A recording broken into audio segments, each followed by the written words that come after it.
Cerita dibuka dengan invasi besar-besaran manusia ke Kekaisaran Antares yang membuka pertempuran sengit melawan bangsa monster. Pertumpahan darah tidak terhindarkan di medan perang saat kedua pihak saling membalas serangan. Kaisar manusia meratapi runtuhnya 2 juta pasukannya akibat sihir pemanggilan iblis yang menewaskan dan melukai ribuan prajurit. Namun Kaisar meyakini bahwa kehancuran negaranya akan terbalas dengan kematian sang Raja Iblis di tangan pahlawan sejati. Sementara itu, kelompok pahlawan pimpinan Alex von Halein menerobos langsung hingga ke depan ruang singgasana Raja Iblis.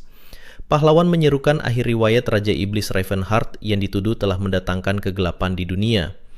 Cyrus, sang Sword Saint, bersiap mengayunkan pedangnya demi mengakhiri sejarah panjang kekaisaran yang mereka sebut kegelapan.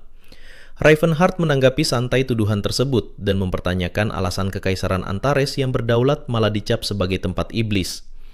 Teslon, sang Martial King, memotong pembicaraan dengan menuding Ravenheart hanya membesarkan monster ganas di tanahnya.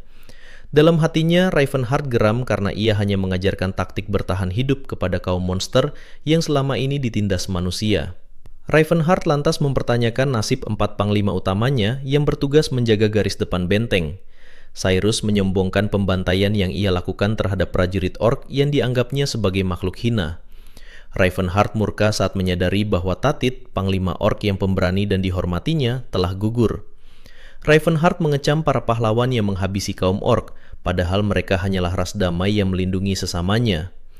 Teslon membalas dengan bangga bahwa pembantaian terhadap kaum troll adalah bentuk keadilan atas kejahatan mereka. Ravenheart terkejut mendengar kematian Gurut Atilka, sosok pecinta alam yang dituduh jahat hanya karena penampilannya yang menyeramkan. Saintis Elin mengeklaim bahwa ras dwarf penyembah dewa kegelapan juga telah dihakimi atas nama keadilan. Ravenheart menyayangkan ketakaburan manusia yang melabeli dewa milik ras dwarf sebagai dewa iblis hanya karena berbeda kepercayaan. Mage of Light Jet Arclit membual tentang keberhasilannya membunuh Dark Elf yang ia anggap terpengaruh sihir jahat. Mendengar nama Siris ikut gugur, Ravenheart tidak dapat menahan emosinya lagi hingga aura sihirnya meluap hebat. Teslon menganggap kemarahan Ravenheart sebagai bukti sifat aslinya dan menegaskan tidak ada belas kasihan bagi ras terlarang. Ravenheart mengecam balik manusia yang mengusir High Elf hingga kulitnya mengelap di tanah tandus, lalu melabelinya sebagai iblis. Kelompok pahlawan menghunus senjata mereka dan bersiap melancarkan serangan pemungkas secara bersamaan. Ravenheart kehabisan kesabaran melihat kesombongan para pahlawan yang enggan mendengarkan kebenaran. Alex menuding sihir Ravenheart sebagai penyebab utama monster melenceng dari takdir alami mereka. Ravenheart menyadari perdebatan ini sia-sia karena para pahlawan sudah tertutup oleh prasangka mereka sendiri. Bagi manusia, ras lain dianggap hanya layak hidup sebagai budak dan pantas dibantai jika membangkang. Ravenheart akhirnya merapalkan mantra tempur dan memutuskan untuk menjadi Raja Iblis seperti yang mereka tuduhkan. Di tengah pertarungan sengit, ingatan masa lalu Ravenheart tentang awal mula perjalanannya kembali terngiang. Sebelum dikenal sebagai Raja Iblis yang ditakuti, Ravenheart hanyalah seorang penyihir agung biasa. Ia teringat betapa manusia memandang rendah ras lain dan menjadikan kaum elf sekedar pelayan eksotis. Kala itu, dwarf dipaksa menjadi penambang, orc dijadikan pekerja kasar, dan troll diperah menjadi bahan ramuan penyembuh. Ravenheart kagum saat mempelajari kebudayaan mendalam yang dimiliki oleh ras-ras terindah tersebut. Ia menjalin hubungan baik hingga berhasil menguasai sihir spiritual elf serta sihir kuno milik bangsa troll. Penggabungan berbagai jenis sihir tersebut membawanya menciptakan sihir lingkaran tingkat 10 untuk pertama kalinya. Pandangan hidupnya berubah total hingga ia tergerak untuk menyelamatkan ras lain dari perbudakan manusia. Wilayah perlindungannya meluas dan memicu ksatria manusia datang menyerang untuk menghancurkan tempat pemukiman mereka. Meski hanya bertahan, setiap kemenangan membuat wilayah kekuasaannya makin berkembang pesat. Permukiman sederhana itu perlahan tumbuh menjadi kota besar hingga akhirnya berdiri Kekaisaran Antares. Ravenheart mendirikan kekaisaran tanpa rasa dendam, melainkan untuk membuktikan kesetaraan ras di mata dunia. Meski rakyatnya hidup damai, manusia tetap menuding bahwa kedamaian itu hanya ilusi sihir jahat. Tuduhan tersebut didasari pada rupa rakyat Antares yang seram, menjadi alasan manusia membantai mereka. Ravenheart bertekad menghancurkan hukum manusia yang menindas dan menggantinya demi melindungi seluruh rakyatnya. Serangan sihir dahsyat dilancarkan hingga menyapu bersih sebagian besar kelompok pahlawan dalam sekejap. Ravenheart meremehkan Alex yang gagal menguasai pedang maupun sihir secara maksimal dalam pertarungan. Rivenhart menilai sang pahlawan terlalu rapuh karena tidak fokus mematangkan satu disiplin keahlian. Kini perhatiannya tertuju pada Teslon, sang martial king, satu-satunya lawan yang tersisa dengan ketahanan fisik luar biasa. Menghadapi musuh yang mendedikasikan seluruh hidupnya untuk kekuatan fisik murni menjadi tantangan paling berat baginya. Teslon menerjang maju melancarkan serangan beruntun tanpa memberi celah sedikit pun bagi Rivenhart. Pukulan dahsyat Teslon menghancurkan area sekitar, namun Rivenhart berhasil menghindar pada detik terakhir. Tidak memberi ruang bernapas, Teslon terus merangsek maju dengan kombinasi serangan mematikan. Rivenhart dipaksa terus bergerak mundur demi menghindari gempuran fisik sang martial king. Teslon kembali melompat dan mengarahkan tinju mautnya tepat ke posisi Rivenhart berdiri. Terdesak tanpa ruang menghindar, Rivenhart terpaksa memasang perisai sihir untuk menahan hantaman tersebut. Namun kecepatan Teslon melampaui sihirnya, membuat pukulan telak mendarat keras dan menghancurkan pertahanan Rivenhart. Dengan kondisi batuk darah, Rivenhart mencoba gertak sambal dan berakting seolah serangannya berhasil ditangkis. Rivenhart menyadari kondisi tulang belakangnya yang patah parah dan mustahil memenangkan duel fisik ini. Teslon mengambil ancang-ancang akhir untuk mengeksekusi sang Raja Iblis yang sudah tidak berdaya. Menyadari kekalahannya, Rivenhart hanya bersikap pasrah dan mengakui keunggulan musuhnya. Teslon merasa lega karena meyakini kematian sang Raja Iblis akan membebaskan bangsa monster dari pengaruh jahat. Prasangka dangkal Teslon mendidikan kembali amarah Rivenhart yang tadinya sudah bersiap untuk menyerah. Ia menolak keras kenyataan bahwa kaumnya harus kembali menjadi budak di bawah dominasi manusia. Dalam keputusasaan, Rivenhart mengeluarkan artefak kuno Eye of Time and Space yang belum sepenuhnya ia pahami. Melihat benda misterius di tangan musuhnya, Teslon panik dan berteriak meminta penjelasan. Rivenhart mulai merapalkan sihir terlarang pembalik waktu untuk merusak tatanan takdir yang ditentukan dewa. Dengan sisa tenaganya, ia menantang Martial King untuk menghentikan mantra terlarang yang mulai aktif. Teslon menerjang dengan seluruh kekuatannya demi menghentikan proses sihir tersebut sebelum terlambat. Sementara Rivenhart mempertaruhkan segalanya pada sihir eksperimental ini demi menolak kematian di tangan pahlawan. Ledakan cahaya silau membungkus seluruh ruangan tepat saat tinju Teslon hampir menyentuh tubuhnya. Beberapa saat kemudian, sensasi hangat serta kicau burung yang merdu menyambut kesadaran Rivenhart yang perlahan kembali.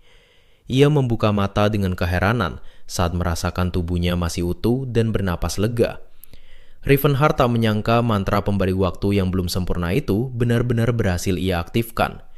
Ia beranjak bangun dan mengamati sekeliling tempat asing yang belum pernah ia kunjungi sebelumnya. Tanpa disadari, jiwanya telah beregresi melintasi waktu dan masuk ke dalam tubuh musuh bebuyutannya, Teslon. Rivenhart mendapati tubuhnya berubah menjadi sangat kekar setelah mengalami regresi, sebuah bentuk fisik yang sangat didambakan oleh pria muda pada umumnya. Kebingungan melanda Rivenhart saat ia berdiri menatap pantulan wajah asing di depan cermin. Ia merasa sangat risih melihat seluruh badannya dipenuhi otot dan bekas luka, menganggap bentuk fisik seperti itu sama sekali tidak berguna bagi seorang mage. Ia mengenang masa mudanya saat masih memiliki paras tampan yang mampu memikat banyak wanita hingga para elf. Kekesalannya memuncak karena wajah indahnya yang bak patung kini berganti menjadi raut muka konyol dengan tubuh berotot keras. Ia menduga si regresi ruang dan waktunya telah gagal hingga melempar jiwanya masuk ke dalam tubuh pria asing di masa kini. Pengamatan pada detail alis tebal, tatapan mata gigi, dan garis mulut yang keras makin memperjelas sosok pemilik tubuh tersebut. Ia mencoba membayangkan jika ukuran tubuh bagian atas itu makin membesar dan dipenuhi oleh bulu-bulu halus. Rivenhart mendadak tersentak kaget ketika menyadari bahwa tubuh yang ditempatinya adalah milik Teslon, musuh bebuyutannya. Sebelum sempat memproses kenyataan tersebut, sebuah teriakan keras memanggil nama Teslon dari luar ruangan. Seorang pria berbadan bongsor mendobrak masuk dan menegurnya dengan galak karena hari sudah siang namun ia belum juga keluar. Rivenhart merinding ketakutan begitu melihat sosok pria berotot besar yang berdiri tepat di hadapannya. Pria tersebut menyapa dengan nada santai sambil mengajak menyambut hari baru dengan penuh semangat. Rivenhart yang panik dan ketakutan langsung menanyakan identitas pria itu yang ia anggap tak ubahnya seperti monster. Pria berotot itu heran karena ditatap seperti orang asing, Sementara Rivenhart terus berdalih benar-benar tidak mengenalnya. Pria itu menepis alasan Rivenhart karena menganggap taktik berpura-pura amnesia sudah tidak mempan lagi untuk digunakan. Tanpa kompromi, pria berotot itu langsung mencengkeram kepala Rivenhart dan menyeretnya menuju lokasi pelatihan. Rivenhart mendadak menyadari bahwa pria menyeramkan yang menyeretnya adalah guru Teslon, sang pakar bela diri terkuat di benua. Identitas sosok tersebut makin jelas di pikirannya sebagai Gerard Kromprotase, sang martial king yang legendaris. Kepanikan Rivenhart memuncak begitu dirinya sudah dalam posisi terikat erat pada sebilah kayu besar. Gerard yang enggan mendengar rengekan Rivenhart langsung menyumbat mulutnya dengan kain tebal. Sambil menggenggam batang bambu, Gerard bersiap memulai sesi latihan fisik yang teramat brutal. Hantaman bambu mendarat keras bertubi-tubi di tubuh Rivenhart tanpa diberi ampun sedikit pun. Rivenhart menahan rasa sakit yang luar biasa hingga matanya berkaca-kaca menahan penderitaan. Gerard terus melayangkan pukulan bambu ke bagian perut Rivenhart tanpa menghentikan ayunan tangannya. Di tengah siksaan fisik itu, Rivenhart merasa keputusasaan mendalam dan meyakini ajalnya sudah sangat dekat. Gerard sempat merasa heran karena kelembutan tekstur tubuh Rivenhart tak seperti biasanya, lalu menduga amnesianya mungkin nyata. Gerard menganggap amnesia sebagai hal lumrah akibat metode latihan ekstrim aliran Gym Unbreakable yang kerap dialami para murid. Bagi Gerard, masalah hilang ingatan-ingatan jangka pendek seperti itu sangat mudah diselesaikan dengan cara sederhana. Gerard menambah kekuatan pukulannya agar ingatan muridnya pulih, sementara Rivenhart menjerit meminta pertolongan di dalam hati. Gerard menceramahi Rivenhart bahwa ketergantungan pada senjata dan perisai adalah bentuk kelemahan fisik manusia. Ia menegaskan tugas martial artist adalah melampaui batas kelemahan, membuat Rivenhart keheranan dengan logika dangkal tersebut. Gerard menganalogikan tubuh manusia seperti baja yang makin kuat jika ditempa hantaman, logika yang dianggap makin tidak masuk akal oleh Rivenhart. Gerard meyakinkan bahwa Rivenhart adalah murid pilihan yang mampu menembus batas fisik hingga sekeras baja. Dalam hatinya, Gerard meyakini hanya individu berbakat khusus seperti Teslon yang sanggup menahan tempaan ekstrim ini. Gerard merasa sangat beruntung bisa bertemu dan mendidik murid dengan potensi fisik seluar biasa Teslon. Sambil melancarkan pukulan tanpa henti, Gerard berteriak menyuruh Rivenhart membangkitkan ketahanan seluas samudra di dalam dirinya. Ketika matahari mulai terbenam, Gerard akhirnya menyuruh Rivenhart menyudahi latihan dan menyuruhnya beristirahat di dalam. Rivenhart terkapar lemas di tanah, merasa sangat heran karena dirinya masih sanggup bertahan hidup setelah dihajar habis-habisan. Saat merendam diri di dalam bak malam harinya, Rivenhart menyadari air tersebut dipenuhi daun dan kelopak herbal pemulih. Ia terkejut luar biasa melihat ramuan pemulih berharga mahal disediakan dalam jumlah sangat melimpah hanya untuk mandi. Ketika ditanya, Gerard dengan santai menjawab bahwa merendam tubuh berobat ibarat mendinginkan baja yang baru selesai ditempa. Rivenhart akhirnya memahami bahwa kombinasi latihan ekstrim, pemulihan pesat lewat aura, dan herbal mahal merupakan metode ilmiah yang efektif. Ia teringat ketangguhan fisik Teslon di masa lalu dan menyadari musuhnya itu telah melewati siksaan ini sejak kecil. Sambil menghela napas, Rivenhart mulai memikirkan nasib tubuh aslinya di lini masa lalu ini. Rivenhart menyusun dua hipotesis mengenai kemungkinan keberadaan dua jiwa yang sama di dalam satu dimensi waktu. Hipotesis pertama menyebutkan bahwa ia berada di dalam tubuh Teslon, sementara sosok Rivenhart muda tetap hidup secara berdampingan. Hipotesis kedua menduga jiwa martial king Teslon justru berpindah dan masuk ke dalam tubuh Rivenhart muda. Keesokan harinya, Gerard menyajikan porsi daging dalam jumlah luar biasa besar dan menyuruh Rivenhart menghabiskan semuanya. Rivenhart menyantap hidangan tersebut selagi Gerard menjelaskan pentingnya asupan nutrisi bagi tubuh yang bekerja keras. Gerard langsung mengajak Rivenhart berlari mendaki tebing terjal demi membantu proses pencernaan makanan tadi.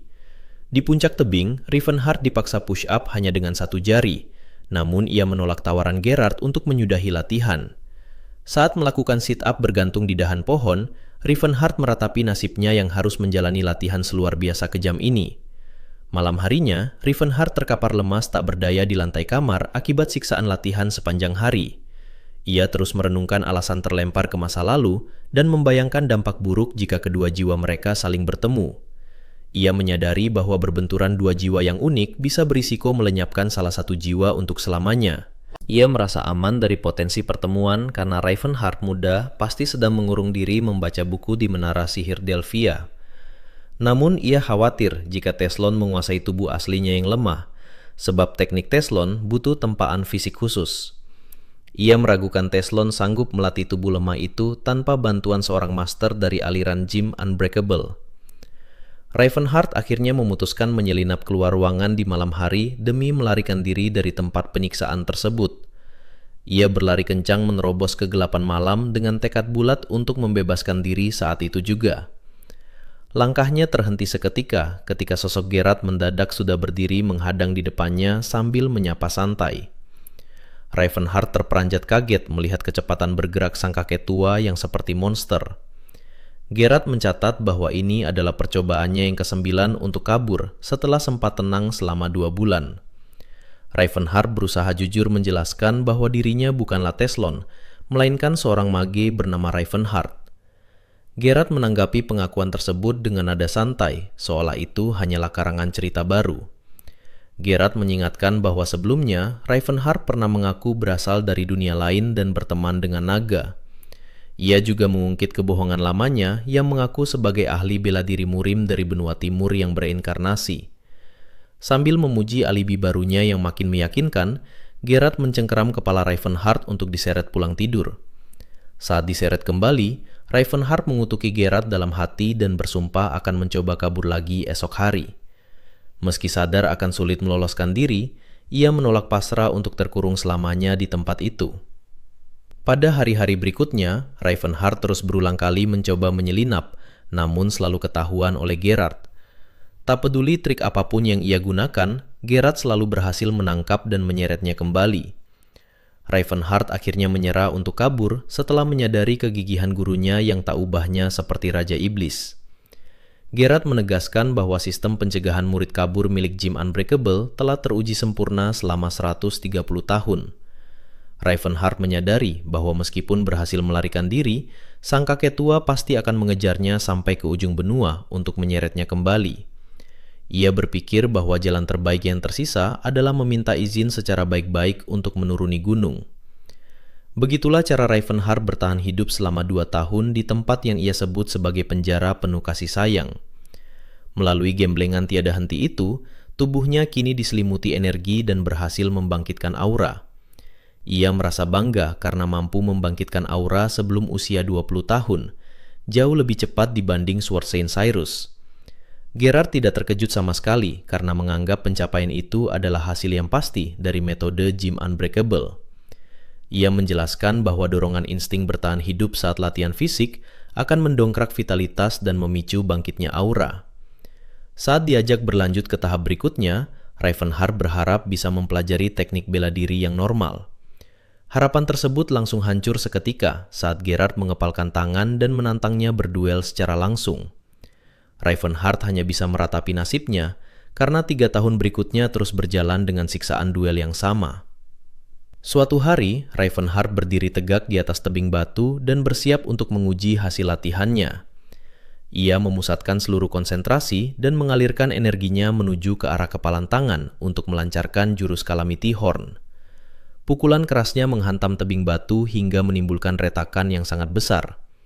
Ia merasa belum puas karena latihannya baru mencapai tahap ketiga superposition dan berniat melatihnya lebih keras lagi. Jurus Calamity Horn bekerja dengan mengumpulkan seluruh kekuatan pada satu titik hingga pancaran auranya menyerupai tanduk. Tingkat tertinggi dari jurus ini adalah ke-9 superposition yang mampu menghasilkan 9 gelombang kejutan penyelia dewa. Seingatnya, Teslon di masa lalu hanya menguasai ke-7 superposition, sedangkan Master Geralt mencapai ke-8 superposition. Karena Geralt sedang pergi minum ke kota, Ravenheart harus menguasai 4 TH superposition sebagai syarat mutlak agar diizinkan turun gunung.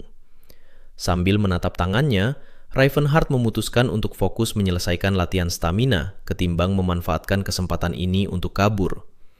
Ravenheart mulai memusatkan fokusnya untuk melafalkan sebuah mantra sihir. Ia mencoba membangkitkan kembali kekuatan sihir yang pernah dikuasainya di masa lalu. Tembakan energi sihir meluncur ke arah pohon di depannya, namun ledakan yang dihasilkan sangat lemah dan hampir tidak berdampak. Ravenheart merasa frustrasi karena kapasitas mana dan struktur fisik tubuh barunya saat ini sangat membatasi kemampuan sihirnya. Di tengah kekecewaannya, Rivenhart tiba-tiba mendeteksi keberadaan hawa asing yang sangat kuat dan jelas bukan berasal dari manusia. Seekor ork muda bertubuh lemas dan terluka perlahan melangkah keluar dari balik pepohonan untuk menampakkan dirinya. Melihat sosok asing tersebut, Rivenhart langsung mengambil posisi siaga dan bersiap menghadapi kemungkinan serangan mendadak. Ork itu mencoba menggertak Rivenhart agar tidak mencampuri urusannya jika masih ingin selamat dan tetap hidup. Rivenhart menganalisis penampilan sang ork dan menduga bahwa ia adalah seorang pelarian yang baru saja kabur dari arena. Ork tersebut kembali menegaskan ancamannya agar Rivenhart berpura-pura tidak melihat keberadaannya di tempat tersebut. Rivenhart menyadari bahwa ork itu hanya gertak sambal demi menghindari pertumpahan darah yang tidak perlu akibat rasa bangganya. Secara mengejutkan, Rivenhart merespons gertakan tersebut dengan membalasnya memakai bahasa kehormatan yang biasa digunakan oleh bangsa ork. Ork itu terkejut karena ada manusia yang menguasai bahasa mereka, sementara Rivenhart beralasan pernah mengalaminya di masa lalu. Mendengar alasan tersebut, sang ork mulai menurunkan pertahanannya dan mengakui bahwa dirinya memang sedang berada dalam kejaran musuh. Rivenhart secara terbuka menawarkan bantuan dan meminta ork muda itu untuk mempercayai niat baik yang ditawarkannya. Ork itu menghargai ketulusan Rivenhart, namun ia ragu menerima bantuan karena takut hal tersebut akan membahayakan nyawa sang penyelamat. Melihat kesopanan sang ork, Rivenhart merasa yakin anak ini berasal dari keturunan terpandang dan meyakinkannya kembali agar percaya padanya. Rivenhart langsung merapal sihir untuk menciptakan area tersembunyi di celah lubang tebing sebagai tempat persembunyian. Ork itu terbelalak heran dan bertanya-tanya melihat kemampuan sihir yang baru saja ditunjukkan oleh sang penyelamatnya. Ia merasa heran karena perawakan Rivenhart sangat berotot dan lebih mirip seorang petarung fisik daripada penyihir. Meskipun heran, ork muda itu akhirnya merayap masuk ke celah tebing dan menerima bantuan Rivenhart dengan senang hati. Perhatian Rivenhart mendadak teralih saat mendengar kegaduhan langkah kaki yang semakin mendekat ke posisinya. Sekelompok pria bersenjata yang merupakan para pemburu sang ork akhirnya muncul di lokasi persembunyian tersebut. Pemimpin kelompok itu langsung membentak Rivenhart dan menanyakan keberadaan ork pelarian yang sedang mereka kejar. Dengan wajah tenang tanpa ragu, Rivenhart menjawab dingin bahwa ia tidak melihat ork manapun di sekitar sana. Para pengejar tidak langsung percaya dan mulai menemukan jejak kaki ork di tanah yang mengarah ke area tersebut. Rivenhart merutuki sihir dasarnya yang tidak mampu menghapus jejak kaki, lalu bersiap mempertahankan wilayah tempat tinggalnya. Melihat Rivenhart yang pasang badan, para pemburu itu mulai tersulut emosi dan bersiap mengeroyoknya bersama-sama. Salah satu pengejar meremehkan Rivenhart dan menyuruhnya menyingkir jika tidak ingin terluka karena usianya yang masih muda. Rivenhart teringat pesan gurunya untuk selalu memberikan belas kasih dan menahan diri saat berhadapan dengan lawan yang lemah. Ia memutuskan membangkitkan gada sihir sebagai bentuk belas kasih, sebab pukulan tangan kosongnya jauh lebih mematikan. Dengan santai, Rivenhart menjamin bahwa mereka tidak akan tewas jika hanya dipukul menggunakan gada sihir buatan tersebut. Merasa diremehkan oleh seorang bocah, seluruh pengejar tersebut langsung melancarkan serangan serentak ke arah Rivenhart. Rivenhart hanya tersenyum tipis mengingat latihan bela diri aliran Gym Unbreakable yang juga mengajarkan teknik penggunaan senjata. Dalam satu gerakan cepat, Rivenhart mengayunkan gadanya dan menghempaskan beberapa musuh sekaligus hingga terpental ke udara. Teknik tongkat pemukul ini berfokus penuh pada serangan ke seluruh tubuh lawan tanpa memikirkan pertahanan sedikit pun. Seorang pengejar mencoba menebas dari belakang, tetapi pedangnya justru bengkok menabrak kulit Rivenhart yang sekeras baja. Rivenhart sendiri terkejut menyadari ketahanan fisik tubuhnya saat ini ternyata jauh melampaui batas manusia biasa. Ia melanjutkan serangannya sembari menegaskan bahwa teknik pemukul ini dirancang khusus agar tidak merenggut nyawa musuh. Hanya dalam hitungan detik, seluruh kelompok pemburu itu ambruk bergelimpangan di tanah tanpa mampu memberikan perlawanan. Pemimpin pengejar yang tersisa terengah-engah dan menuntut nama Rivenhart sebelum dirinya benar-benar kehilangan kesadaran. Rivenhart mendaratkan satu pukulan terakhir agar sang pemimpin bernasib sama babak belur seperti rekan-rekannya. Setelah menumbangkan semua pengeroyok, Rivenhart membiarkan mereka yang tersisa merayap pergi meninggalkan lokasi. Memandangi senjatanya yang hancur, Rivenhart malah terpikir untuk mencari murid kelak agar bisa melatihnya dengan keras. Ork muda itu keluar dari persembunyiannya dan memberi hormat penuh rasa terima kasih atas bantuan yang telah diterimanya. Rivenhart sedikit heran melihat seorang ksatria Orc menundukkan kepalanya begitu mudah di hadapan seorang manusia. Orc itu menegaskan bahwa Rivenhart kini adalah gurunya dan bersumpah akan menghunuskan pedang demi membela Rivenhart di masa depan. Rivenhart memahami bahwa dalam budaya Orc, sosok guru dihormati setara dengan seorang ksatria yang mendedikasikan hidup pada tuannya.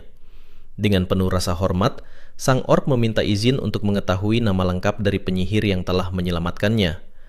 Rivenhart memperkenalkan nama lengkapnya dengan mantap sebagai Rivenhart Wald Antares. Orc itu mengulangi nama Rivenhart untuk mengukirnya dalam ingatan dan berjanji tidak akan pernah melupakannya. Rivenhart mengingatkan kondisi dunia yang berbahaya bagi ras Orc, lalu menanyakan arah tujuan perjalanan sang Orc muda. Orc tersebut berniat terus berkeliling mencari tempat aman daripada harus hidup menderita sebagai budak manusia. Rivenhart memberi petunjuk jalan menuju gurun tak bernama di tenggara pegunungan Larchit yang dikenal sebagai Land of Trails. Ia memberitahu bahwa kelompok Orc dari suku Blue Bear hidup bersembunyi di wilayah gurun tersebut. Rivenhart menyuruhnya segera berangkat dan Orc muda itu pun pamit untuk memulai perjalanannya menuju gurun. Saat Orc itu melangkah pergi, Rivenhart mendadak teringat sesuatu dan menyela untuk menanyakan nama Orc tersebut. Dengan bangga, Orc itu menyebutkan identitasnya sebagai Tatit, anak Crota sang penerus Latz-Ax. Rivenhart tersontak kaget saat mendengar nama Tatit diucapkan oleh Orc muda di hadapannya. Ia teringat ingatan masa lalunya bahwa Tatit adalah pahlawan besar, salah satu 4 Raja Langit sekaligus pemimpin suku Blue Bear. Rivenhart menyadari bahwa tindakannya telah mengubah alur takdir masa lalu yang ia ketahui sebelumnya. Memandangi sosok Tatit yang berjalan menjauh, Rivenhart merenungkan betapa ajaibnya pertemuan takdir mereka hari ini. Dalam hatinya, Rivenhart berharap dapat bertemu kembali di masa depan dengan prajurit tangguh yang kini dianggapnya sebagai saudara. Setengah tahun berlalu, Rivenhart kini sibuk menjalani latihan tanding yang intensif bersama gurunya. Master Gerard melancarkan 5% dari kekuatan serangan mematikan miliknya ke arah Rivenhart. Melihat daya hancur serangan tersebut, Rivenhart merasa cemas dan bersiap menahannya sekuat tenaga. Ia dengan cepat membentuk benteng energi memutar yang disebut Spiral Guard untuk memblokir pukulan sang guru. Gerard memuji teknik pertahanan Rivenhart yang terbukti sudah mencapai tingkat kesempurnaan tertinggi. Sang guru tertawa sambil mengenang masa lalu Rivenhart yang sempat mengigau akibat menerima terlalu banyak pukulan 6 tahun lalu. Gerard mengagumi perkembangan pesat Rivenhart selama 10 tahun masa latihan keras mereka bersama. Meski begitu, sang guru merasa heran dan mempertanyakan pertumbuhan fisik Rivenhart yang dinilainya masih terlalu kecil. Gerard menegaskan bahwa standar anggota perguruan mereka harus memiliki tinggi badan minimal 2 meter. Ia menuduh Rivenhart tidak disiplin menjalankan teknik pernapasan khusus yang telah diajarkannya. Rivenhart membatin enggan menggunakan pernapasan itu karena tidak ingin postur tubuhnya membengkak ekstrim seperti monster. Tanpa membuang waktu, Gerard langsung menyuruh Rivenhart membuktikan hasil akhir latihannya detik itu juga. Rivenhart berdiri di tengah danau es dan mulai memusatkan seluruh fokus serta energinya untuk serangan pamungkas. Ia melompat tinggi ke udara sembari menghimpun porsi energi terbesar di kepalan tangannya. Rivenhart menghantam permukaan danau es menggunakan teknik mematikan Calamity Horn tingkat keempat. Dampak pukulan tersebut seketika meretakkan dan menghancurkan hamparan danau es yang tebal menjadi kepingan. Gerard tertawa puas melihat daya hancur luar biasa dari serangan muridnya yang begitu sempurna. Rivenhart memandangi tangannya sendiri dengan takjub setelah berhasil menguasai jurus tingkat tinggi tersebut. Secara mengejutkan, Gerard memberitahu bahwa sudah saatnya Rivenhart melangkah pergi menjelajahi dunia luar.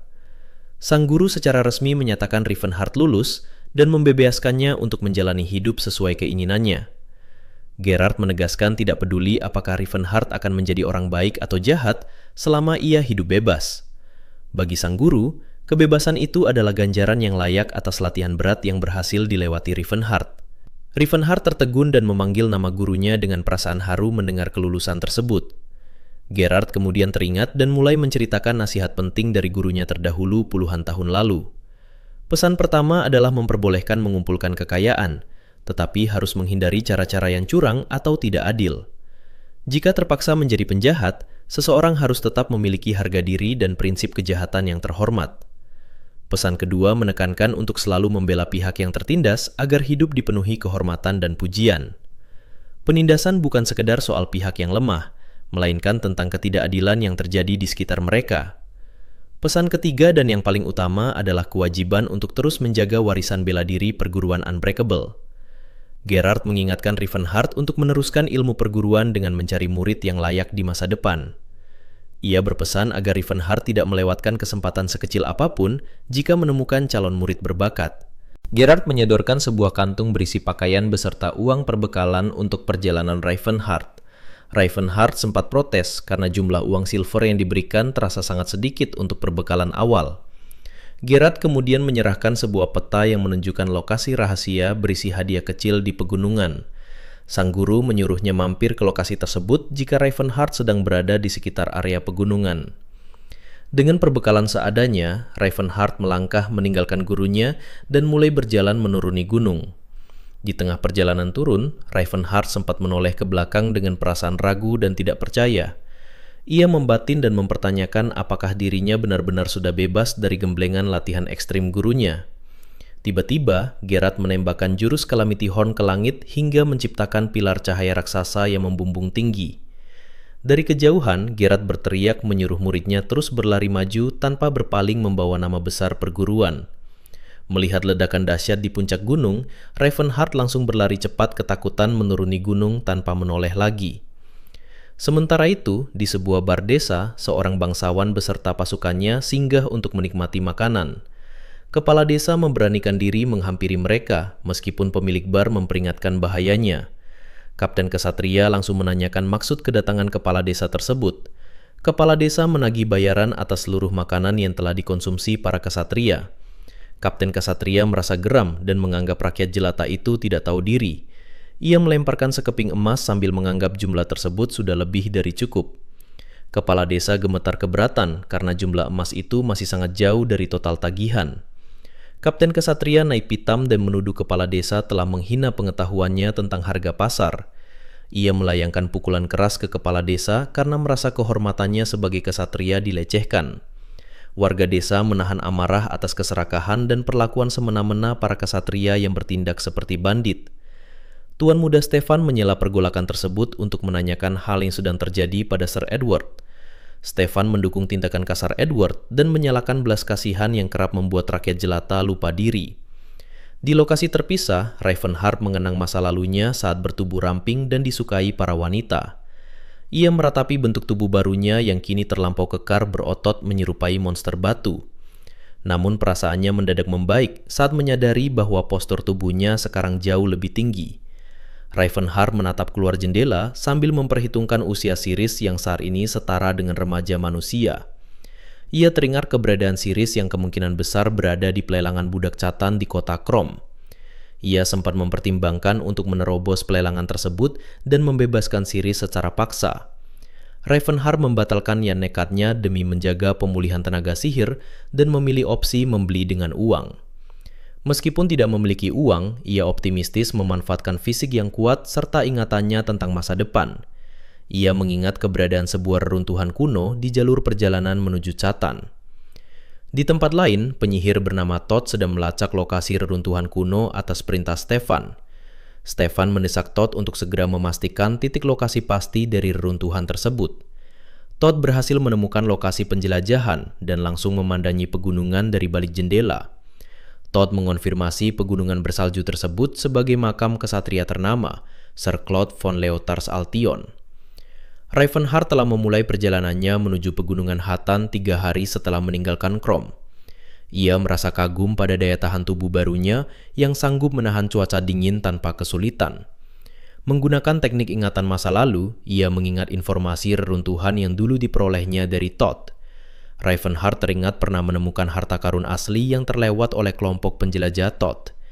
Ia tersenyum puas mengingat keuntungan besar ratusan keping emas yang bisa diraihnya kembali. Rivenhart akhirnya tiba di desa Kettle yang kondisinya persis seperti dalam ingatannya. Warga desa bersama kepala desa berkumpul di penginapan untuk merundingkan ancaman petualangan ke lembah maut. Penduduk merasa terdesak karena tuntutan para bangsawan yang meminta pemandu jalan ke kawasan berbahaya. Mereka meluapkan kekesalan atas kesombongan bangsawan sambil berusaha menahan diri agar tidak terdengar. Seorang warga bernama Ted memberanikan diri menawarkan diri sebagai pemandu karena paling mengenali medan. Keluarga Ted menangisi keputusannya karena menyadari bahaya besar yang menanti di pegunungan. Sorakan warga lain yang mendesak Ted justru membuat keberanian pria itu langsung surut. Ravenheart mendadak muncul di jendela dan menawarkan diri untuk menggantikan posisi Ted. Kemunculan Ravenheart yang tiba-tiba di balik jendela membuat Ted terkejut setengah mati.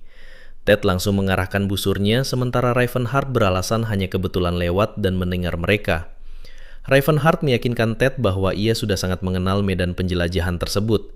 Meskipun diperingatkan soal bahaya lembah maut, Ravenheart tetap bersikeras mengambil alih tugas pemandu. Dalam hatinya, Ravenheart memahami bahwa lokasi tersebut merupakan dungeon peninggalan era kuno. Ia mengingat sejarah ksatria Claude yang berhasil membangkitkan aura sebelum akhirnya tewas di lembah maut. Keangkuhan Claude membuatnya tewas bersama pelayannya dan menghilangkan pedang iblis milik keluarga Altion. Upaya pencarian pedang pusaka keluarga Altion tersebut terus berlanjut tanpa hasil selama puluhan tahun. Ravenheart yang kini memimpin rombongan Stefan menduga bahwa pemuda itu adalah cucu dari Claude. Ia memperhatikan sosok elf di dekat Stefan dan meyakini adanya hubungan erat di antara mereka. Pandangannya beralih pada Silan, seorang pendeta muda yang ia ragukan kemampuan sihir sucinya. Ravenheart terkejut saat menyadari bahwa pendeta berwajah jelita itu ternyata seorang laki-laki. Ia berniat menyapa Todd, namun mengurungkannya karena melihat penyihir itu sedang sibuk mengobrol. Ravenheart mulai merasa aneh melihat tatapan dan perhatian berlebihan yang ditunjukkan Todd kepada Silan. Ia mendadak merinding karena menduga Todd memiliki ketertarikan menyimpang sesama jenis. Di tengah rasa jijiknya, Edward menghampiri dan memuji keputusan Ravenheart untuk menjadi pemandu mereka. Ravenheart merendah sambil menjelaskan bahwa tugas memandu jalan ini bukanlah hal yang rumit. Edward menyebut para warga desa terlalu penakut, padahal ada pengawalan dari para ksatria kerajaan. Ravenheart kesal dalam hati melihat kesombongan para ksatria yang selalu merasa paling hebat. Percakapan mereka terhenti seketika saat mendengar suara aneh yang menggemuruh dari arah udara. Kawanan monster terbang harpi mendadak muncul dan mengepung rombongan dari angkasa. Harpi-harpi tersebut langsung menukik tajam untuk menyerang siapa saja yang memasuki wilayah mereka. Stefan dengan sigap memerintahkan seluruh pasukannya untuk segera membentuk barisan pertahanan. Para harpi menyerang brutal menggunakan cakar tajam mereka ke arah barisan ksatria. Stefan memimpin perlawanan dan menyerukan perintah serang kepada ordo ksatria Altion. Todd langsung merapal mantra dan melepaskan tembakan rantai api untuk membakar para monster. Silan memanjatkan doa untuk memberikan sihir pelindung dan keberanian kepada seluruh ksatria. Ravenheart mengamati jalannya pertempuran dan mengakui kekompakan pertahanan kelompok Stefan. Meski begitu, ia menilai teknik bertarung mereka masih sangat lemah dari sudut pandang ahli bela diri. Ravenheart kemudian mengalihkan perhatiannya ke arah para budak orc yang berada di barisan belakang. Para orc tampak ketakutan dan tidak berdaya saat berusaha berlindung dari serangan udara. Ravenheart melayangkan satu pukulan telak yang langsung menghancurkan tubuh harpi penyerang. Ia langsung menoleh ke sekeliling untuk memastikan tidak ada yang menyadari kekuatan dahsyatnya. Ravenheart teringat kisah Todd bahwa pemandu jalan yang asli sebenarnya tewas dalam pertempuran ini. Ia menilai Stefan bukanlah orang jahat, melainkan pimpinan yang sangat acuh pada keselamatan orang lain. Ravenheart merevisi pikirannya dan menganggap Stefan tetaplah orang buruk akibat kelalaiannya.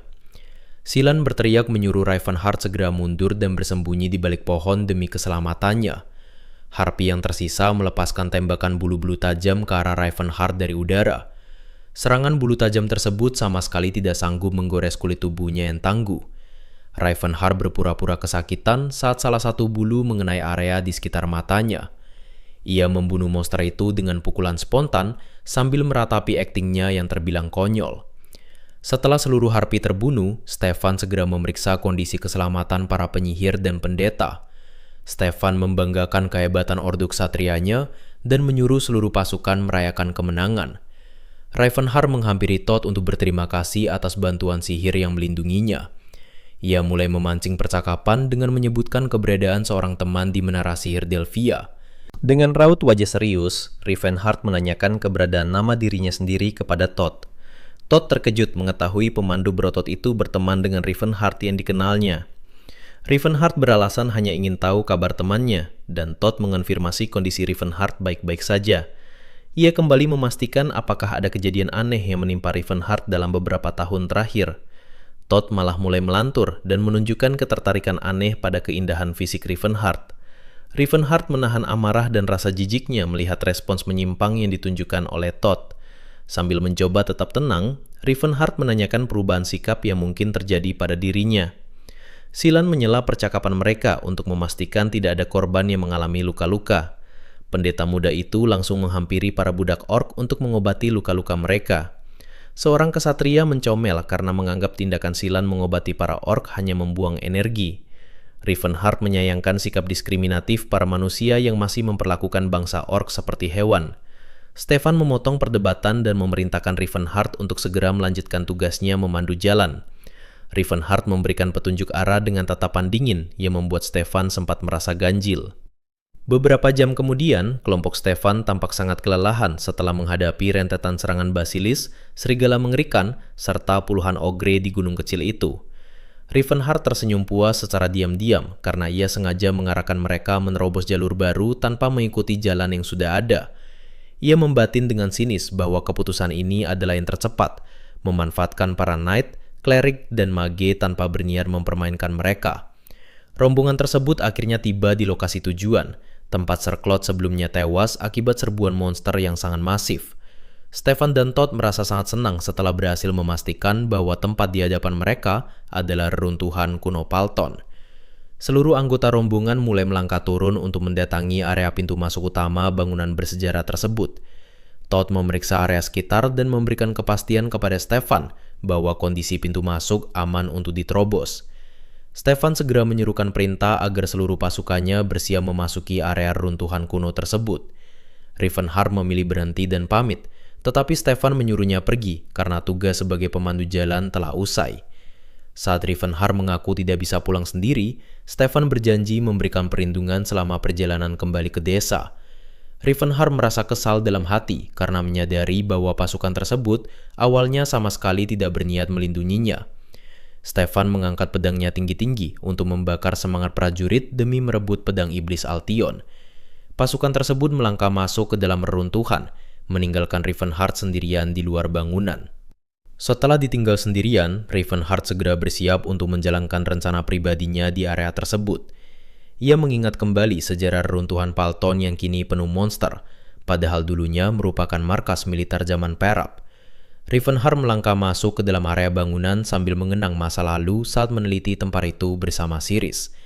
Ingatannya terbayang pada momen ketika mereka berdua berhasil menemukan keberadaan jalan rahasia di dalam markas tersebut. Ia berdiri tepat di depan lokasi jalan rahasia dan mengingat kembali susunan kode segel untuk membukanya. Proses membuka pintu terasa agak sulit karena keterbatasan mana serta kapasitas otak tubuh barunya yang kurang memadai. Pintu rahasia kuno tersebut akhirnya berhasil terbuka setelah mekanisme segelnya diaktifkan. Rivenhart melepas jubahnya, lalu melakukan peregangan untuk bersiap menguji kemampuan fisik tubuhnya. Langkah kaki Rivenhart mendadak terhenti ketika mendengar suara teriakan panik bergaung dari arah lain. Ia merasa kebingungan karena arah suara teriakan tersebut tidak sesuai dengan jalur yang seharusnya dilewati rombongan Stefan. Rivenhart baru menyadari bahwa terbukanya pintu rahasia basement lantai 3 membuat akses masuk menjadi tidak terkendali. Ia mendadak teringat bahwa sistem keamanan mana bangunan militer ini akan otomatis aktif jika ada penyusup masuk. Situasi kali ini berbeda dari masa lalu, karena kelompok Altion sedang berada di dalam area basement. Ia menyimpulkan bahwa pasukan Stefan pasti telah memicu jebakan hingga terperosok ke basement lantai 2.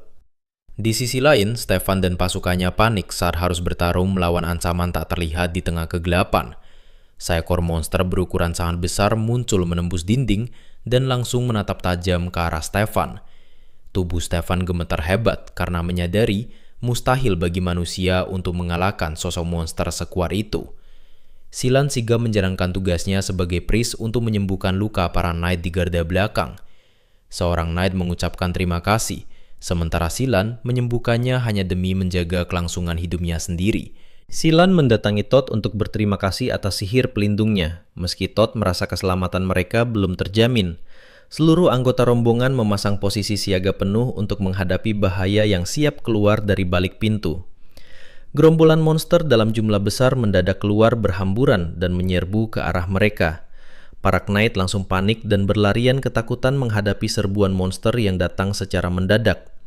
Silan segera merapalkan mantra sihir pelindung dan pemberi keberanian kepada para prajurit yang mulai kacau. Dalam hati Silan mengejek para Knight Altion yang bertubuh kekar tetapi sangat mudah kehilangan keberanian. Ia memperkuat cakupan mantranya untuk menyebarkan energi suci ke seluruh anggota pasukan yang ada. Pengaruh mantra tersebut membuat para Knight mendadak menjadi sangat bersemangat dan kehilangan rasa takut.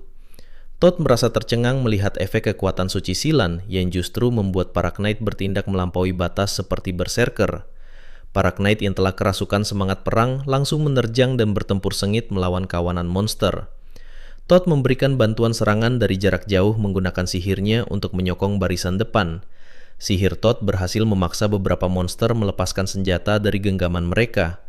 Melihat celah terbuka, sang elf bergerak cepat memanfaatkan kesempatan untuk melancarkan serangan balasan. Tebasan senjata elf tersebut berhasil menebas dan melukai lengan monster di hadapannya. Monster tersebut langsung membalas dengan satu pukulan keras yang melempar sang elf hingga terpental. Akibat benturan keras itu, sang elf terkapar di tanah dan tidak mampu bergerak untuk sementara waktu. Stefan segera maju mengambil alih posisi bertarung seraya memuji aksi pancingan yang dilakukan Lelsia. Serangan tebasan beruntun dari Stefan berhasil menumbangkan monster besar tersebut ke tanah. Stefan menyerukan agar pasukannya tetap bertahan di tempat yang dahulu membinasakan Great Knight Sir Cloud. Ledakan dahsyat mendadak menghancurkan atap di atas mereka dan meruntuhkan sesuatu ke lantai. Seekor monster lava raksasa yang jauh lebih mengerikan muncul dari balik ledakan tersebut. Hanya dengan satu sabetan tangannya, monster lava itu menghempaskan barisan Knight hingga berjatuhan. Stefan berusaha keras membakar tekad pasukannya agar tidak gentar dan tetap menjaga kehormatan sebagai Knight Altion. Amukan brutal dari monster lava membuat pertahanan kacau dan para Knight kembali berlarian ketakutan. Stefan menggertakkan gigi menahan emosi karena menolak untuk menelan kekalahan dalam pertempuran ini. Dengan sisa kekuatannya, Stefan menerjang maju melancarkan serangan penuh tekad pantang menyerah. Ia melompat tinggi ke udara membawa nama besar Altion serta gelar pendirian teguh yang disandangnya. Jurus shooting strike milik Stefan berhasil mendarat telak dan menusuk bahu monster lava tersebut. Monster itu langsung membalas dengan hantaman telak yang membuat tubuh Stefan melayang terpental. Stefan terhempas keras ke tanah dan langsung tidak sadarkan diri akibat pingsan. Silan kembali merapalkan mantra sihir penyerang untuk menembakkan serangan cahaya ke arah monster. Tembakan sihir cahaya Silan berhasil mengenai tepat di bagian wajah monster tersebut. Serangan itu tidak membunuhnya, melainkan justru memancing kemarahan monster lava tersebut. Monster yang mengamuk itu langsung menerjang deras menuju posisi Silan. Melihat ancaman di depan mata, Silan hanya bisa pasrah dan memejamkan matanya. Secara tiba-tiba, sebuah hantaman keras menyeruduk monster itu hingga terlempar jauh. Silan terkejut saat membuka mata dan mendapati monster di depannya sudah tersungkur. Ravenheart berdiri di sana sebagai sosok yang baru saja memukul jatuh monster tersebut. Ravenheart bersiap melancarkan serangan lanjutan, tetapi ia menyadari ada sesuatu yang aneh. Monster tersebut ternyata sudah tidak bernyawa hanya dengan satu pukulan saja. Ia terhenyak menyadari daya hancur fisiknya yang sangat tinggi setelah berhasil menewaskan monster itu. Ravenheart melirik para Knight yang tergeletak lalu memutuskan memindahkan mereka ke tempat aman. Todd dan Silan hanya bisa terbelalak keheranan mempertanyakan identitas asli penyelamat mereka. Ravenheart dengan cekatan mengangkat dan memindahkan para korban yang terluka ke area yang lebih aman. Beberapa saat kemudian, Stefan mulai sadar dari pingsannya dan mendapati kondisi sekitar sudah berubah. Stefan terkejut melihat bangkai monster yang berserakan, sementara Edward menyambut kesadarannya. Dengan penuh kebingungan, Stefan mempertanyakan peristiwa yang baru saja terjadi saat ia pingsan. Rasa terkejut Stefan makin menjadi-jadi setelah Edward menjelaskan seluruh kronologi penyelamatan tersebut. Stefan mengatap Ravenheart dengan tidak percaya bahwa pemuda itu adalah seorang praktisi bela diri hebat. Stefan menghampiri Ravenheart untuk meminta maaf atas ketidaktahuannya, sekaligus menanyakan nama aslinya. Khawatir penyamarannya terbongkar oleh Todd, Ravenheart memutuskan untuk menyembunyikan identitasnya dan mengaku bernama Riven. Stefan menanyakan asal-usul keluarganya, tetapi Ravenheart menegaskan bahwa ia tidak memiliki latar belakang keluarga. Stefan merasa jengkel dalam hati setelah mengetahui bahwa Rivenhart hanyalah orang biasa tanpa garis keturunan bangsawan. Dengan nada agak meremehkan, Stefan mengucapkan terima kasih dan menganggap bantuan Rivenhart lumayan berguna. Rivenhart membalasnya dengan tajam, menyindir balik bahwa Stefan justru tidak memberikan kontribusi apapun. Stefan tersulut emosi dan membentak Rivenhart karena dianggap tidak sopan kepada penerus keluarga Altion. Edward mencoba menenangkan Stefan, lalu Stefan menanyakan sosok guru yang mengajari Rivenhart bertarung. Rivenhart beralasan hanya berkelana kemana-mana demi menyembunyikan identitas gurunya, Master Gerard. Stefan merasa ragu karena kemampuan tinggi yang ditunjukkan Rivenhart tidak mungkin diperoleh hanya dari berkelana. Rivenhart mengalihkan pembicaraan dan menyuruh mereka fokus mengurus para prajurit yang terluka. Ia menunjuk ke arah para knight yang tergeletak untuk menegaskan prioritas penanganan medis. Edward membatin bahwa gaya bicara Rivenhart terasa sangat alami meski sangat dipenuhi keangkuhan. Ia mengamati bahwa pembawaan Rivenhart menyerupai wibawa bangsawan tinggi yang sedang berbicara kepada bawahannya. Edward makin yakin ada yang aneh karena cara bicara pemuda itu mirip orang tua yang menasihati kawan mudanya. Silan menghampiri Rivenhart lalu secara mendadak menanyakan rincian tinggi badannya. Rivenhart menjawab tinggi badannya sekitar 192 cm, tetapi mengaku tidak tahu pasti berapa berat badannya. Silan terus mendesak dengan menanyakan metode latihan fisik yang dijalani hingga mendapatkan postur tubuh tersebut. Rivenhart menjawab seadanya sambil kebingungan melihat perubahan sikap Silan yang mendadak sangat ramah. Rivenhart teringat masa lalu Silan yang sering dipandang sebelah mata karena bertubuh lemah dan berwajah cantik.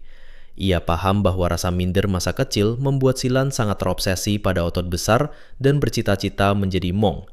Sayangnya latihan keras Silan gagal menumbuhkan otot dan justru malah terus meningkatkan divine power miliknya.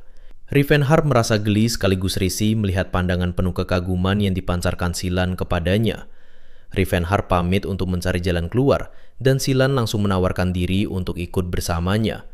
Rivenhart menahan Silan dengan mengingatkan tugasnya menyembuhkan para prajurit yang sedang terluka. Stefan akhirnya memutuskan untuk menemani Rivenhart dan menyuruh Lelsia tetap bersiap di tempat. Stefan meminta persetujuan untuk ikut, yang langsung ditanggapi Rivenhart dengan nada acuh tak acuh. Stefan melangkah mengekor di belakang Rivenhart, menyusuri lorong-lorong reruntuhan kuno yang makin gelap dan mendalam. Dalam hatinya, Stefan merasa berhak atas bantuan Rivenhart. Namun ia kesal melihat pemuda itu bertindak sendiri, seolah meremehkan para ksatria kerajaan. Stefan bertekad membuktikan kemampuannya saat iblis muncul nanti, agar Rivenhart sadar diri dan tahu posisinya sebagai rakyat biasa. Tanpa peringatan, Rivenhart tiba-tiba memukul tengkuk Stefan hingga pingsan, agar perjalanan menuju lokasi tujuan tidak terganggu. Begitu Stefan tak sadarkan diri, segerombolan iblis mengerumuni tempat itu dan langsung mengepung posisi Rivenhart. Rivenhart menghadapi kepungan itu dengan tenang, lalu menghabisi seluruh iblis satu persatu hanya menggunakan pukulan mentah. Setelah area bersih dari gangguan, Rivenhart bergegas melanjutkan langkahnya demi mengamankan harta karun yang ada di sana. Ia melangkah masuk menembus celah lorong hingga menemukan sebuah ruangan rahasia yang tersembunyi di dalam reruntuhan. Rivenhart langsung memeriksa tumpukan benda kuno di ruangan tersebut dan menemukan puluhan koin emas dari era perak. Target utamanya akhirnya ditemukan, yaitu tas sihir khusus yang mampu menyimpan barang hingga 10 kali lipat tanpa beban berat. Dengan senyum puas, Rivenhart menguras isi tempat itu dan mengumpulkan berbagai item sihir langka bernilai tinggi ke dalam tasnya. Beberapa saat kemudian, Stefan sadar dari pingsannya dan terbangun dengan kepala pusing serta penuh rasa bingung. Rivenhart menunjuk bangkai monster di dekat mereka, sambil berbohong bahwa monster itulah yang memukul Stefan dari belakang hingga pingsan. Stefan berterima kasih atas bantuannya, meski dalam hati ia terus merutuki nasib sialnya yang lengah di dalam reruntuhan. Rivenhart tersenyum menanggapi ucapan terima kasih itu, padahal ia sudah berencana untuk membuat Stefan pingsan lagi nanti. Rivenhart terpaksa membuat Stefan pingsan 3 kali lagi agar ia bebas mengamankan seluruh artefak kuno tanpa gangguan.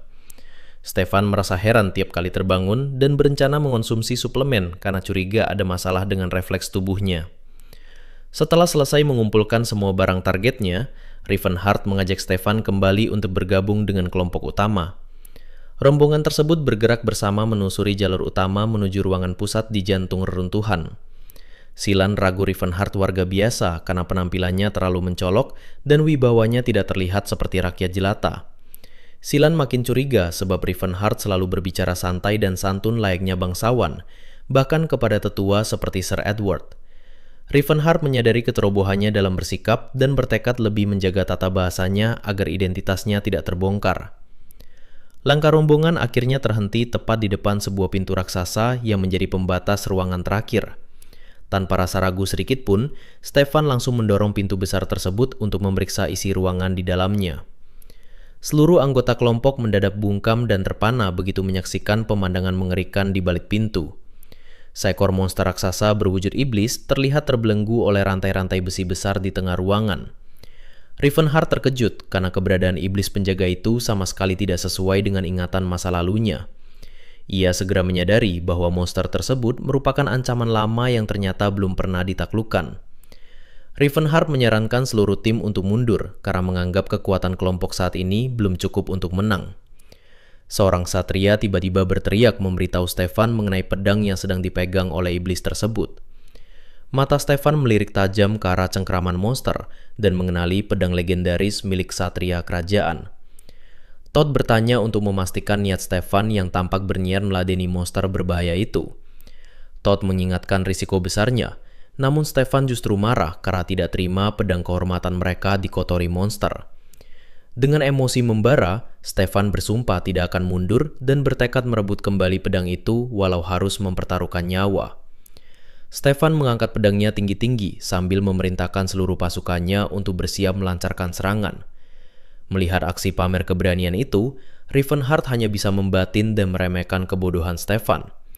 Sistem otomatis reruntuhan ternyata mengalami kejanggalan hingga menyerap monster supernatural untuk dijadikan pertahanan. Para monster yang dulunya hidup bebas kini mendadak terperangkap dan dipaksa bekerja sebagai penjaga ruang dungeon. Penyatuan dengan sistem reruntuhan membuat kekuatan iblis tersebut jauh lebih mengerikan dibanding monster biasa. Stefan membakar semangat pasukannya dengan mengejek mereka agar tidak takut pada musuh yang terikat rantai. Rivenhart kembali memperingatkan dengan tegas bahwa menantang iblis tersebut hanya akan membawa kematian bagi mereka. Edward menolak peringatan itu dan menegaskan bahwa bagi ksatria, kehormatan jauh lebih berharga daripada nyawa. Rivenhart menepuk jidatnya karena sadar betapa keras kepalanya para ksatria yang tidak mengukur kemampuan diri. Silan mulai merapalkan sihir penguat untuk meningkatkan daya tahan dan kekuatan bertarung para ksatria. Dengan dukungan sihir penguat, para ksatria menerjang maju dan mengayunkan senjata mereka sekuat tenaga. Satu kibasan tangan iblis itu mampu menyapu bersih barisan depan dan menghempaskan mereka hingga bertebaran. Rivenhart menghela napas panjang melihat prediksinya terbukti tepat sejak serangan pertama dilancarkan.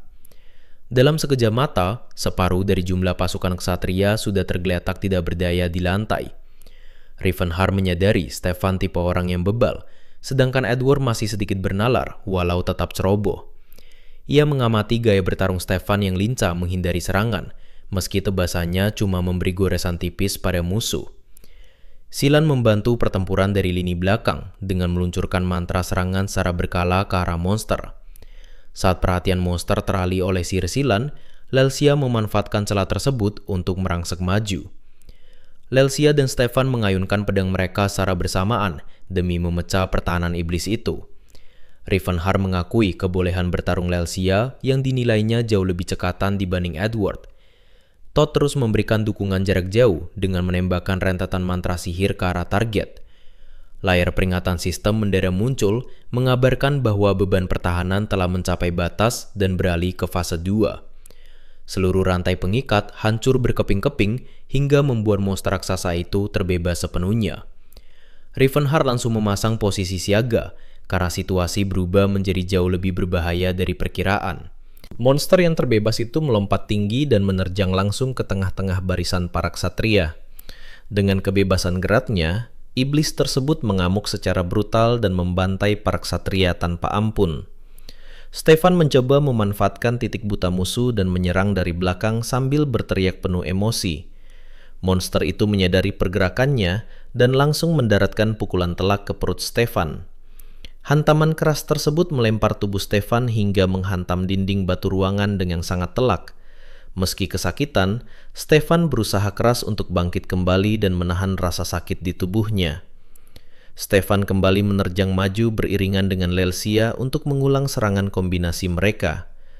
Lelsia mencoba mengayunkan senjatanya seperti sebelumnya untuk menembus pertahanan musuh. Monster itu dengan cepat membalas hingga pukulan telaknya mengenai perut Lelsia dan menghempaskannya ke tanah. Iblis tersebut menyemburkan kobaran api yang sangat panas langsung dari dalam mulutnya. Semburan api dilancarkan bertubi-tubi hingga membakar dan memenuhi seluruh sudut ruangan. Seluruh ruangan seketika berubah menjadi medan tempur yang penuh kekacauan dan asap tebal. Silan yang terjebak di tengah serangan hanya bisa pasrah menanti gelombang api menghantam tubuhnya. Ravenheart mendadak muncul di depan Silan dan menahan serangan api membara itu hanya dengan tangan kosong. Ia mengibaskan sisa-sisa api di tangannya dengan santai, seolah-olah serangan itu hanyalah hembusan angin biasa. Ravenheart mengambil posisi bertarung hingga perhatian penuh monster tersebut kini teralih sepenuhnya kepadanya. Ravenheart menimbang batas kemampuannya dalam hati untuk menghadapi monster berukuran raksasa tersebut. Ia memasang kuda-kuda kokoh demi menguji sejauh mana batas kekuatan fisik bertarungnya yang sekarang. Dengan mengepalkan tangannya, Ravenheart membulatkan tekad untuk bertarung sebagai seorang pejuang fisik. Ia maju melangkah sambil tersenyum tipis karena menikmati sensasi ketegangan melawan musuh yang kuat. Ravenheart meluncurkan satu hantaman keras yang mendarat tepat di dagu monster raksasa itu. Monster yang murka membalas dengan tebasan pedang, namun Ravenheart berhasil bergerak menghindarinya. Ravenheart terkejut melihat kulitnya sedikit tergores oleh pedang iblis yang mampu menembus pertahanan fisiknya. Monster itu memanfaatkan kesempatan untuk melancarkan tendangan balasan menggunakan kakinya yang besar. Tendangan keras tersebut mengenai Ravenheart hingga melempar tubuhnya menembus dinding reruntuhan. Silan berteriak panik menyaksikan Ravenheart terhempas sangat keras ke balik reruntuhan. Ravenheart keluar dari tumpukan puing dinding tanpa luka berarti dan menenangkan Silan yang panik. Silan terbelalak kagum menyaksikan daya tahan fisik Ravenheart yang luar biasa layaknya seorang pengguna aura tingkat tinggi. Ravenheart berniat memanfaatkan pertarungan sengit ini untuk terus mengasah dan menyempurnakan teknik bertahannya. Keduanya kembali mengambil posisi siaga dan bersiap memulainya kembali benturan serangan jarak dekat. Ravenheart dan monster itu saling melepaskan benturan pukulan beruntun dengan intensitas yang sangat tinggi. Stefan terpana tak percaya melihat orang yang dianggapnya rakyat jelata justru mampu membangkitkan dan mengendalikan aura. Ia menatap ketakutan ke arah Ravenheart sambil mempertanyakan identitas asli dari sosok yang tampak seperti monster itu. Ravenheart terus menikmati jalannya pertempuran karena ia bisa merasakan perkembangan pesat pada teknik fisiknya. Dalam hatinya, ia menyadari bahwa semua ilmu bertarung yang dipelajarinya membuat gerakan musuh terlihat sangat lambat. Ia memanfaatkan celah tersebut untuk mendaratkan satu pukulan telak yang menghantam keras dagu iblis itu. Ravenheart terkejut karena monster penjaga itu masih tetap berdiri kokoh meski telah menerima pendaratan serangan keras. Ia segera menyadari bahwa sistem reruntuhan terus menyalurkan pasokan mana untuk menyembuhkan luka-luka monster tersebut. Monster itu kembali menyemburkan gelombang api, namun Ravenheart dengan sigap menghindarinya lalu merangsek maju. Dengan gerakan cepat, Ravenheart menerobos kobaran api demi melancarkan serangan jarak dekat secara bertubi-tubi. Ia mengunci pergerakan lengan monster, mendaratkan tendangan ke wajahnya, dan terus melancarkan kombinasi pukulan mematikan. Ravenheart tersenyum puas karena menganggap iblis penjaga yang tangguh ini sebagai samsak latihan terbaiknya. Ia memutuskan untuk tidak membuang waktu lagi dan berencana menyelesaikannya menggunakan teknik Calamity Horn. Namun Ravenheart ragu karena dampak jurus tersebut bisa meruntuhkan seluruh ruangan dan mengubur semua barang berharga. Todd berteriak dari kejauhan menyuruh Ravenheart bertarung menggunakan pedang yang sudah diselimuti oleh aura sihir. Ravenheart membatin kesal karena ia memang tidak berniat menggunakan pedang sejak awal pertarungan ini dimulai. Ravenheart berteriak mengaku bahwa ia sebenarnya tidak tahu cara mengalirkan atau menyelimuti senjatanya dengan aura. Ia menjelaskan bahwa teknik perguruannya hanya fokus melapisi dan memperkuat bagian tubuh saja menggunakan aura.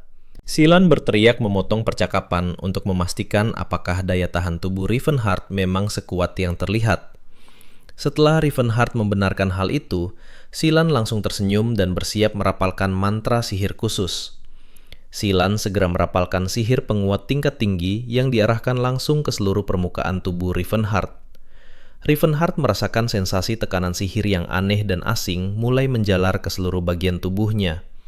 Tanpa buang waktu, ia mencengkeram tubuh monster raksasa itu lalu melemparnya hingga terhempas keras. Rivenhart menoleh kesal karena Silan justru menggunakan sihir penguat benda mati ke atas tubuh manusia. Silan berteriak gembira melihat sihirnya bekerja dan mendesak Rivenhart untuk segera menumbangkan monster itu. Pasrah dengan keadaan, Rivenhart memutuskan untuk segera mengakhiri pertarungan ini dengan sekuat tenaga. Ia meluncurkan tendangan sangat keras yang menghantam telak bagian bawah dagu iblis tersebut. Tanpa memberi celah, Rivenhart melanjutkan dengan tendangan memutar yang menekan kepala monster itu ke bawah. Ia memfokuskan seluruh pemusatan energi dan kekuatan tempurnya ke dalam satu kepalan tangan. Rivenhart melepaskan pukulan pemungkas yang begitu dahsyat hingga menembus bagian tengah dada monster itu. Tubuh iblis raksasa itu seketika hancur dan meledak berkeping-keping akibat dampak serangan Rivenhart. Seiring tumbangnya penjaga dungeon, seluruh aktivitas sistem pertahanan reruntuhan pun otomatis terhenti sepenuhnya. Stefan melangkah mendekati Rivenhart dengan tubuh tertatih-tatih sambil memanggil namanya secara ragu. Stefan mengepalkan tangan meluapkan rasa kesal karena merasa Rivenhart sengaja menyembunyikan kekuatan untuk mempermainkan kelompoknya. Ia menuduh Rivenhart sengaja meremehkan dan menginjak-injak harga diri para ksatria yang berjuang mempertaruhkan nyawa. Rivenhart membantah tuduhan itu dengan dingin karena sejak awal ia memang tidak peduli pada harga diri Stefan. Rivenhart langsung berbalik arah dan berjalan pergi tanpa mempedulikan Stefan yang sedang diselimuti emosi. Stefan yang merasa dihina secara refleks menghunuskan pedangnya dan menyerang Rivenhart dari arah belakang.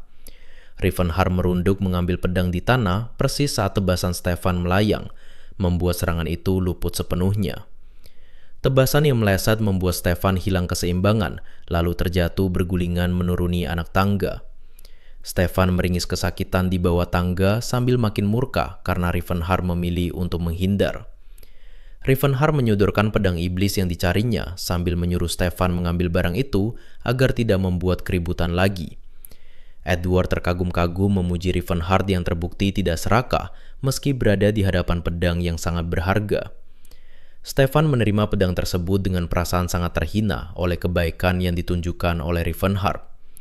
Rivenhart hanya tersenyum tipis karena pedang itu sebenarnya cuma senjata kelas 2 jika dibandingkan dengan koleksi masa lalunya.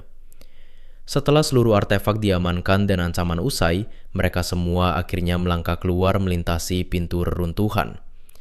Setibanya di pemukiman, Silan langsung membagikan koin emas dan mengobati luka-luka warga desa yang membutuhkan. Rivenhart memperhatikan kebaikan Silan dan menyadari strategi cerdas sang biarawan dalam mengiklankan nama organisasinya. Di sisi lain desa, pasukan ksatria pimpinan Stefan bersiap merapikan barisan untuk segera kembali ke wilayah kerajaan. Stefan mengajak Edward berdiskusi untuk menyelidiki latar belakang Rivenhart lebih dalam sekembalinya mereka nanti. Stefan menggemertakan gigi memendam iri karena menolak percaya bahwa bakatnya kalah jauh dari seorang rakyat biasa.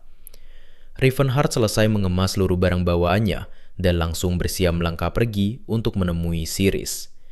Rivenhart menghentikan langkahnya lalu menoleh ke belakang karena bingung melihat Silan terus berjalan mengekorinya. Silan menyinggung sosok peziarah suci yang berkelana menyebarkan kebaikan demi melindungi para pengikut Dewi. Silan mengungkapkan keputusannya untuk membatalkan niat pulang dan memilih berkelana menjadi seorang peziarah. Dengan tatapan penuh antusias, Silan menyatakan keinginannya untuk ikut bertualang bersama sosok terkuat yang pernah ditemuinya. Rivenhart merinding menatap tatapan obsesif Silan yang dinilainya agak aneh dan mencurigakan. Ia sempat merutuki nasibnya yang selalu dikelilingi orang bermasalah sebelum berencana menolak ajakan itu secara halus. Rivenhart mendadak merubah pikirannya setelah ingat bahwa kehadiran Silan sebagai penyembuh akan sangat berguna untuk Siris nanti. Rivenhart akhirnya memberi izin secara tersirat dan membiarkan Silan mengambil keputusan untuk mengikutinya atau tidak. Perjalanan Rivenhar menuju tempat Siris pun resmi dimulai dengan didampingi teman perjalanan baru yang tak terduga.